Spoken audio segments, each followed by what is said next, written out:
So it's been what, roughly 24 hours at this point, probably a little bit longer by the time this video goes out. Um, and Russia still has not responded or even accepted the proposal of the ceasefire that has been put forward. Now, I always said, and I've said very recently in a message, why would they? Like, why would they?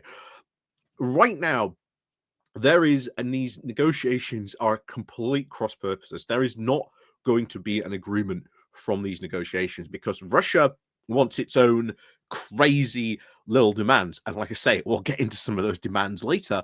But the US is wanting two very different things. It is now very clear that Marco Rubio has been completely frozen out. And bear in mind, Marco Rubio is like your foreign secretary. This is sort of, meant to be his job.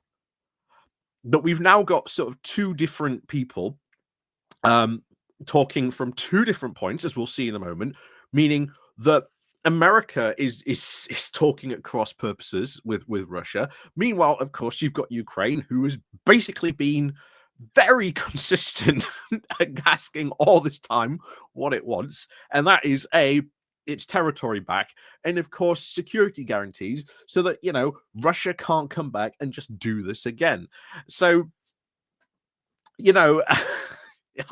I I do not know what is going to happen with these talks, but I am very, very much in the camp. I don't think these talks are going to be successful. Like, I don't think these talks are going to lead to a ceasefire. What could happen, who knows? But make no mistake, the ball is currently in Ukraine's camp with, of course, Donald Trump now threatening, at last, the proper party who he should be threatening with, I'm going to completely tank your economy. Please do that. Time has passed, and so far, nothing. However, we'll see what happens, of course, this weekend as well with those talks. But already you can see, and as you'll see in a moment, completely cross purposes, because once again, we're going to go what Russia is demanding here in these talks, even in these preconditions it is asking for some of these talks and this ceasefire to take place, and why Ukraine is not going to agree to them. There are people in the American administration who are not going to agree to them, and almost certainly the Europeans, we are not going to agree to any of these crazy demands that Russia is asking either, because they're going back to an idea they wanted back at the beginning of this war when talks were taking place in Turkey back in 2022, that they want to be able to veto if Ukraine is invaded again. They want the ability to be able to veto any other country coming to help them, whether it be giving weapons or some form of armed intervention.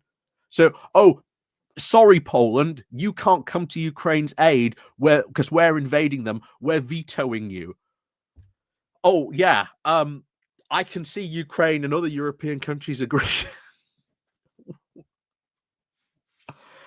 Anyway, yeah, let's get into this, because I still think these talks are a non-starter. I don't think anything is going to come to these from this, purely because of the fact that Russia is putting forward some very, very crazy demands. So before we get more into this, like I say, please do remember to click the like, share, and subscribe button. Down below, there are links to my Patreon page, the notification link called Buy Me Coffee, where you can buy me coffee, the YouTube thank you button, and of course, as always, there's the Pony Club down below as well. So let's crack on then on into this. So this is coming from the AP reporting on this. So Russia has now apparently presented the US with a list of demands for a deal now to end its war against Ukraine and try to reset relations with Washington, according now to people familiar with the matter. It is still not clear, and like I say, we'll probably find out in the coming days, it is still not clear exactly what Moscow is included on its list, or whether it is actually willing to engage in actual peace talks with Kiev prior to their acceptance. So we have no idea still whether Russia is going to engage properly or even conductively with these peace talks.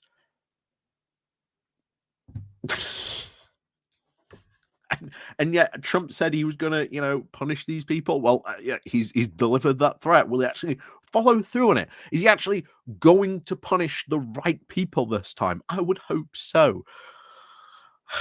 But anyway, currently, Russia and America officials are discussing these terms during the in-person and virtual conversations over the past 3 weeks. They have now described the Kremlin's terms as now very broad and similar to its demands it has previously presented to Ukraine, the US, and NATO. So remember, all those previous demands have been absolutely crazy, complete non-starters. Why would Ukraine? Why would the US? Why would Europe agree to these things? Because these are completely unacceptable to us. Everything that the Kremlin is asking for basically is like their victory terms. So they are treating this as if they have won some sort of massive major victory. So you can still see the complete ridiculousness that they are going into these conversations into, not the fact that they again, a big power going into a country that has failed this in its invasion, and it can't even think, yeah, maybe we've lost on some of this stuff. But no, it is still demanding a lot of this stuff. So back to this. So these, of course, earlier terms do include no NATO membership for Kyiv, an agreement to no deployment of foreign troops in Ukraine, and international recognition of Putin's claims of Crimea, and the 4 provinces belong to Russia. So remember, Putin gets all that territory, not just the territory he currently occupies. That is insane. That is an insane demand to ask for, especially at the moment, the Ukrainians having quite some good successes in the south. Like I say, that would be an insane move if the line in the south does collapse. There's no current sign of that happening at the moment, but oh boy, if the Ukrainians continue like they've been doing the past couple of days, they're certainly going to make some very large gains in the south. Maybe not sort of, retaking, big cities or anything like that, but they are making some significant gains in the south. And some of the stuff they've done so far has been absolutely fantastic. And of course, you've got to remember, Russia basically just reset the clock since World War II. The last cavalry charge was conducted by Poland. And of course, they've just reset the clock on that by conducting a cavalry charge in Ukraine in modern warfare. You can imagine just how well that cavalry charge went. But yeah, again, the people at the Durham think, this is the country that deserves to get all this power and say over what goes on in Europe. Anyway, of course, in recent years, Russia has also demanded, oh, pardon me, that the US and NATO do address what is called, quote, the root causes of this war, including NATO's eastward expansion. Again, that ain't going to happen. That NATO eastward expansion ain't going to be rolled back. President Donald Trump is currently awaiting word from Putin on whether he will actually agree to this 30-day truce. And again, at the time of doing this, that still hasn't happened. Zelensky said on Tuesday that he would accept at least the first step towards these peace talks. Putin's commitment to a potential ceasefire agreement is, of course, very much still uncertain, with details still yet to be finalized. And like I say, I think we'll find out more this weekend. However, some US officials do fear that Putin, a former KGB officer, would use this truce to now intensify what they have said an effort to divide the US, Ukraine, and Europe and try and undermine any talks. Like I say, this is why I think these are not going to go anywhere, these talks. These talks are complete smoke and mirrors. If Putin was actually serious about these peace talks, going into these talks to, quote, end this war, then he would not be acting this way. But we are not seeing that.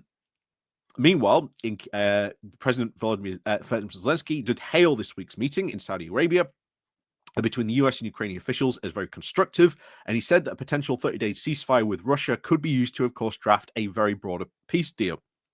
Moscow has, of course, raised many of these very same demands over the last 2 decades, some, of course, making their way into formal negotiations with the US and Europe. Most recently, Moscow has discussed with the Biden administration in a series of meetings back as late of 2021 and early 2022, as tens of thousands of Russian troops now sat on Ukraine's border awaiting the order to invade. So you can tell why they are desperate to push some of this stuff. These, of course, include demand that would constrain the US and NATO military operations from Central Eastern Europe to Central Asia. So basically, no more NATO operations in Eastern Europe. I don't think the rest of NATO is going to agree to that. Anyway, while rejecting these terms, the Biden administration did sought now to forestall the invasion by trying to engage with Russia. According to now the US government documents now reviewed by Reuters and even former US officials. However, those efforts did fail and Russia attacked back in February of 2022. US and Russian officials now in recent weeks have said that the draft agreement discussed by Washington, by Kiev and Moscow in Istanbul back in 2022 could be a starting point for peace talks. That agreement, of course, never went through because the Ukrainians were like, Moscow is asking for ridiculous demands, absolute ridiculous demands, a complete defanging of their army. Like they would have something like 65,000 troops, I believe it was, under this agreement. Like 5 tanks, 12 armored fighting vehicles, 12 artillery pieces, no helicopters. The list goes on. Gee, I wonder why they are completely taking all the ability of Ukraine to defend itself away from it. I wonder why. Of course, in those talks, and this is where it gets even more crazy. In those talks, Russia demanded that Ukraine give up its NATO ambitions and accept a permanent nuclear-free status, but also demanded a veto over actions by countries that wanted to assist Ukraine in the event of war. Like, why would anyone agree with that? Why would they just assume, like, I don't know, in 10 years' time, here we are. Russia's invading Ukraine again, and we want to send, javelins, equipment, and military supplies over to Ukraine. And then Putin comes in and just goes, no, sorry, UK, we're vetoing that. Just who would agree to that? This is what I keep on saying about Russia making some insane demands when it comes to Ukraine. No one would accept this. The Ukrainians won't accept this. The Europeans won't accept this. And as we'll see in a moment, the US, or at least some people in the US, will not accept this either. The Trump administration has, of course, not explained at this moment how it is approaching the negotiations. But the two sides now currently are engaged in 2 separate conversations, one on resetting the US-Russia relations and the other on a Ukrainian peace agreement. And this is just how bad this is. This idea that you would engage on this front in 2 separate conversations. And this is why you can see Russia is not serious and why it is also engaging in these talks, so that it can ask one thing in one conversation while asking for a completely different separate thing in another conversation, and then that just caused chaos. It sows chaos in the US administration. Russia is not serious about these peace talks. Also, the US has gone about these conversations because of Trump, because he has no idea what he's doing in this negotiation about how to continue on this. This is insane that you are trying to conduct these 2 same conversations at the same time. And Russia is going to use that to its advantage. Anyway, the administration does appear to be very divided now on how to proceed. The US Middle Eastern envoy, Steve Witkoff, who is currently helping to lead these discussions with Moscow, last month on CNN described described the Istanbul talks as cognitive and substantive, and they said they could be, quote, a guidepost to get a deal done. I don't think he even knows what actually took place in those talks in Istanbul. But Trump's top Ukraine and Russia envoy, General Keith Kellogg, told the Council of Foreign Relations audience last week he did not see the Istanbul Agreement as a starting point, saying that they have to develop something entirely new. So the US administration is completely split on this. This is why I keep on saying these talks, unfortunately, as much as, I would like to see peace, but I don't want peace at any price. I want a just and lasting peace for Ukraine. We should all be wanting that. I don't think these peace talks are going to go anywhere. I think this is a non-starter. I really do. But experts are now also saying that Russia's demands are not likely to be only intended now to shape an eventual agreement with Ukraine, but also now the basis of accords with its now Western supporters.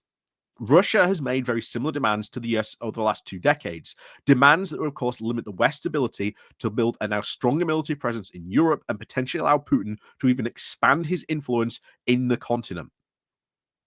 Again, people always, like Putin supporters or people who seem to not understand the situation, do not understand Putin doesn't want to roll over the continent and hold it. He knows that is just insane. He wants to have influence in these countries so he doesn't have to exert military force. He can basically just go, you're doing that. And then, whoever's in charge of that country goes, yes, Mr. Putin. That's what he wants. That's why we are seeing Russian Russian influence operations. That's what he wants to do, to control Europe that way, not just through pure military. And also, as you said there, what if, it stops Europe from building up its military, and Russia gets its ultimate wet dream of seeing all US military forces removed from Europe. At that point, Putin can just go threaten his saber rattle anytime he's won, and what's Europe meant to do? Roll over, resist, risk going to a fight? It's crazy. But they just don't understand on this. So anyway, it continues. There is currently no sign that Russians are now willing to make any concessions, said Angela Sennett, a senior fellow at the Brookings Institution, who is the top US intelligence analyst for Russia and Eurasia. She said, the demands haven't changed at all. I think they are really not interested in peace or any meaningful ceasefire. What have I been saying you? This is, they're not interested in peace. They're not interested in any meaningful ceasefire. Why? Purely because they have continuously been embarrassed by Ukraine. Remember, this was meant to be a 3-day operation. We are now 3 years into this war, and yet Ukraine keeps on embarrassing Russia at every single turn. What they want is full capitulation of Ukraine. If you've been seeing any of the Russian media watchers, they'll tell you what Russian media has been saying. That they are saying that these talks, that Russia is going to get a complete unconditional surrender from Zelensky. That's not what is being discussed. That's not what Ukraine or the US or Europe is saying that is going to happen in these talks. But that is what they're telling their people, that, oh yeah, this is going to be a complete unconditional surrender. That basically means they get to do anything they want to Ukraine.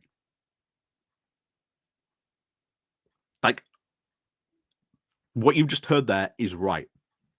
These demands haven't changed. They are not serious, and they are not interested in this peace. Because they want to get their hands on Ukraine. Because this entire invasion has been a debacle since the first day. And they want revenge. And I've talked about this before, but any occupation of Ukrainian land after this war is going to be incredibly brutal. because they are going to take revenge on the Ukrainian populace. Mark my words on that. So, of course, it continues. In their effort now to forestall what US intelligence officials concluded was an imminent Russian invasion, senior Biden officials and officials did engage with Russian counterparts on three of least of the Kremlin's separate demands, according to now US documents. There was, of course, a ban on military exercises with the US or the NATO forces on the territories of the new alliance members, or even an outright ban on US immediate to long-range missile deployments in Europe, or even elsewhere within range of Russian territory, according to the documents. The Russians now also sought to bar exercises by US or even NATO from the Eastern to European courses and Asia, these documents showed. So these are the same things they do not want. But back to this. These are, of course, the very same Russian demands that have been made since 1945. Said Korea Sheikh, a former Pentagon official who directs the foreign and defense policy studies at the American Enterprise Institute, saying, with the behavior of the Trump administration in recent weeks, the Europeans aren't just scared that we're abandoning them, they're afraid that we've joined the enemy. Again, continuing that, of course, fear what is going on by by Europe. I've said this once, I will keep on saying this again. I do not think Putin is serious about these peace talks, because these demands. Why? Like, why? Why would these countries accept these terms? Why would Europe accept these terms? Why would NATO countries accept these terms? Why would the US accept these terms? Especially when you can see right there is a split. And ultimately, that would very, very much split the Republicans, because they all saw a couple of weeks ago the overwhelming support that Ukraine got, to a point where even Trump was reported to say he was shocked about the overwhelming support that Ukraine had when it was announced about he was stopping intelligence sharing.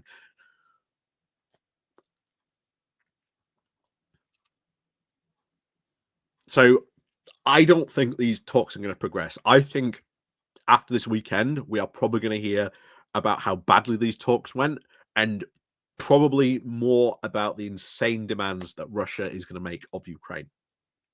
Because make no mistake, this is going to be tried and sold, especially by Putin, that, oh, this was an attempt that, Ukraine was going to surrender to us unconditionally, but it was the US and the Europeans that stopped them from doing it. Just like we've seen many, many times before in all that Russian propaganda that gets pushed, that, Boris Johnson was the last one to stop Ukraine signing the peace deal that Russia had put forward in Ukraine, and then, of course, went on to lead a commando raid. Yes, that is still very real. That was Russian propaganda, what they had put out, that Boris Johnson went to lead some sort of commando raid. A man who couldn't bumble his way out of a paper bag somehow bumbled his way into leading a commando raid by the SAS in Ukraine on Russian territory.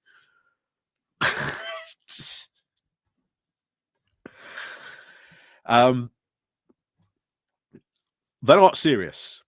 They are not serious about these peace talks. But at least for the moment, it looks like the US is now back on Ukraine's side. How long for? We don't know, but make no mistakes. We'll see what happens this weekend, but oh boy, I think these peace talks non-star. But like I say, let me know what you think down below as well. So as always, thank you very much for watching, and of course, as always, we'll see you all next time.